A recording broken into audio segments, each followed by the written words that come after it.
This is Inside Indiana Business Radio for the afternoon of Tuesday, September 12th, 2023. I'm Alex Brown. The South Bend Common Council has approved an expansion of the city's Riverfront District, lowering the cost of three-way liquor licenses from about $60,000 to $2,000, making them more affordable for small businesses. Eamon McParland, owner of Rose Lily, told the council the move will help his restaurant. By passing the liquor license expansion, you're essentially expanding the limits of downtown and helping to lift up the forgotten neighborhoods. We have guests that travel from Chicago, Michigan, and Indy to dine with us. Not having a liquor license is holding us back, and we're not reaching our full potential. About 32 businesses have taken advantage of the riverfront licensing within existing boundaries, and as many as 5 more are ready to apply with the expansion. Warsaw-based Safeway Garage Doors has acquired First United Door Technologies in Arizona, though financial terms of the deal are not being disclosed. Safeway CEO Ted Rock said the deal will expand the company's distribution out west, and they are retaining First United's 68 employees. Fort Wayne is hosting the National Fireworks Association's 2023 Fall Expo this week at the Grand Wayne Convention Center. The event is bringing more than 1,000 national and international attendees to the city and is expected to generate an estimated $900,000 in economic impact.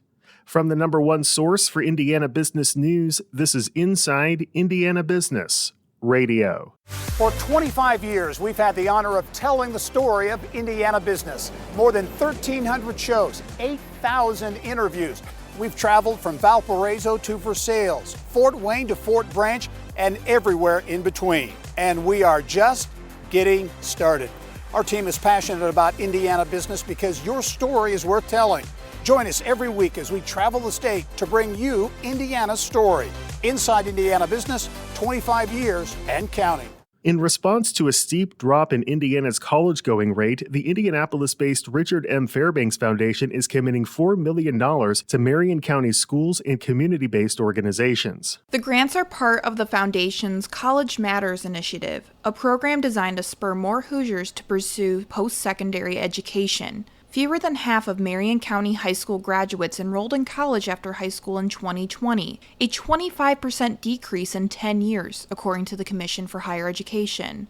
The foundation grants are intentionally short-term and meant to provide a stopgap measure for organizations as they adjust to a new state law requiring high school seniors to fill out the free application for federal student aid. The U.S. Department of Education is in the process of updating the FAFSA and doesn't plan to release it until December, 2 months later than it is typically available. Community-based organizations, including the Center for Leadership Development, Indiana Black Expo, Indiana Latino Institute, and the Indianapolis Urban League, will receive grants totaling more than $1.3 million over the next 3 years as part of the College Matters initiative. 14 school districts will receive between $145,000 and $240,000 in grant funding, and the foundation also awarded a 3-year, $363,000 grant to the Indiana Commission for Higher Education, which will be used to spread awareness of state and federal financial aid available to Marion County students and families.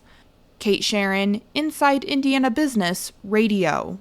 Grace College says it has achieved record enrollment in its 75th year with 1,364 new and returning undergrad students. The Winona Lake campus, about 40 miles west of Fort Wayne, has also welcomed its second largest incoming class of 465.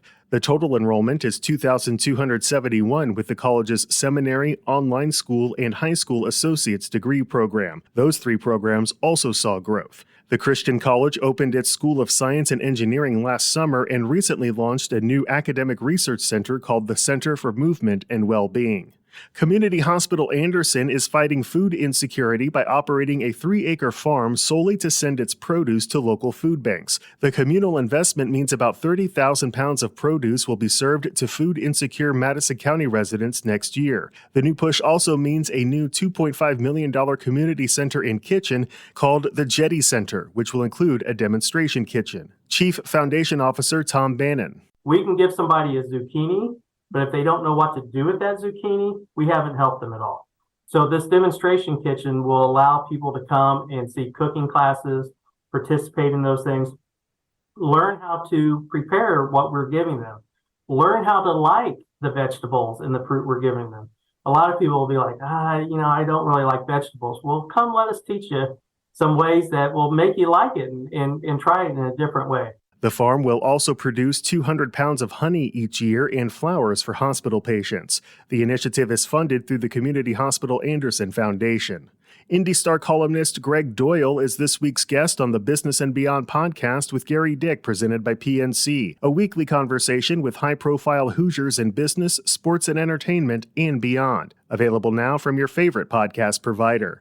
I'm Alex Brown for Inside Indiana Business Radio on Demand.